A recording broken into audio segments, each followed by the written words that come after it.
Assalamualaikum, salam mahasiswa. Perkenalkan, nama saya Selvi Eka Septiana, mahasiswi dari Prodi Hukum Ekonomi Syariah, Institut Agama Islam Negeri Samarinda. Sebelum itu, saya akan menjelaskan terlebih dahulu apa itu parafrasa. Jadi, parafrasa adalah cara memasukkan pemikiran orang lain ke dalam tulisan kita tanpa menggunakan kutipan langsung. Kita bisa menggunakan parafrasa untuk membuktikan atau mendukung ide-ide kita. Namun, jika kita menggunakan parafrasa, kita harus bisa menyajikan ide penulis asli dengan akurat menggunakan kata-kata kita sendiri. Setelah itu, kita wajib memasukkan sumbernya dengan benar. Bagian satu yang harus kita lakukan ialah memeriksa kutipan. Yang pertama ialah pilih 1-3 kutipan. Pilihlah kutipan yang mendukung argumen kita secara langsung. Jangan berusaha memparafrasakan terlalu banyak informasi sekaligus. Fokuslah pada kalimat yang paling efektif dalam mendukung ide dan argumen kita dan padatkan menjadi sebuah pernyataan parafrasa.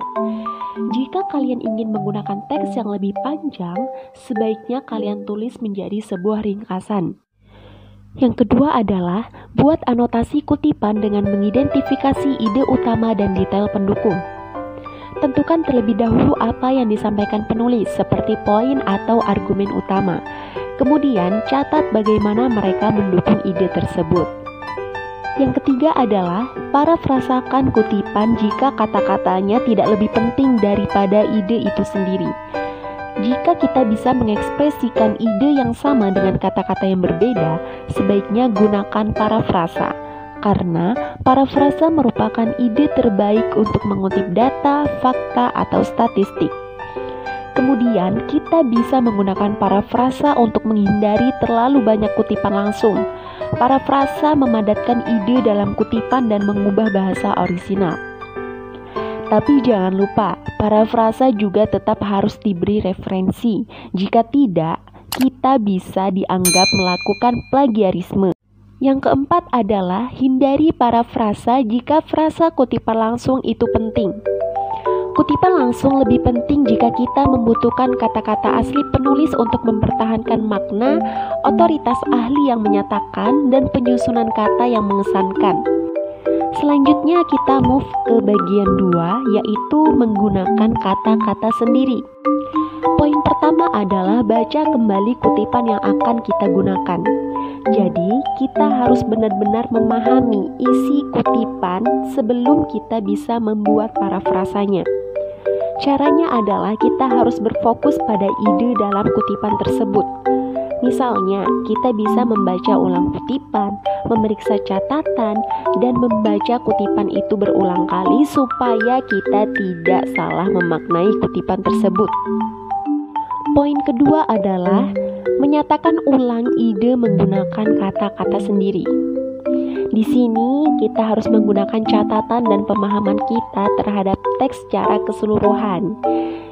Kita tidak boleh hanya sekedar mengganti kata-kata dalam kutipan orisinal dengan sinonimnya karena itu tetap terhitung plagiarisme.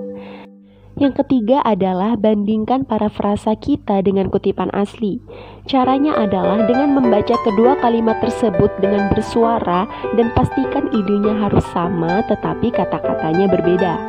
Poin keempat adalah pastikan parafrasa kita telah mencerminkan maksud si penulis. Karena terkadang tanpa sadar parafrasa kita keluar dari konteks kutipan sehingga tidak sesuai dengan maksud si penulis asli. Poin terakhir adalah jangan menggunakan tanda kutip pada parafrasa. Karena parafrasa ditulis dengan kata-kata kita sendiri, kita tidak perlu menggunakan tanda kutip. Bagian ketiga, memasukkan sumber kutipan. Pertama adalah periksa panduan gaya kutipan yang diinginkan instruktur.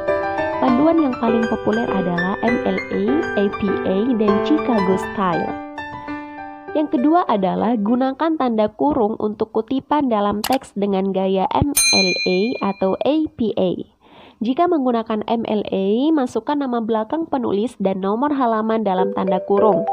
Untuk format APA, kita harus memasukkan nama penulis dan tahun publikasi. Yang ketiga adalah masukkan catatan kaki untuk Chicago Style. Setelah parafrasa, masukkan angka kecil di dekat tanda titik. Kemudian, gunakan alat format di program prosesor kata untuk memasukkan catatan kaki di bawah halaman. Masukkan semua informasi publikasi dari halaman bibliografi. Dan yang terakhir adalah buat halaman karya yang dikutip, referensi atau bibliografi. Kita harus mempersiapkan sumber kutipan sesuai gaya yang ditentukan. Tiap tipe sumber memiliki format tersendiri untuk mencatat informasi penulis, judul, dan penerbit. Baiklah teman-teman, cukup sekian materi yang dapat saya sampaikan. Saya mengucapkan terima kasih kepada teman-teman yang sudah bersedia untuk menonton video saya.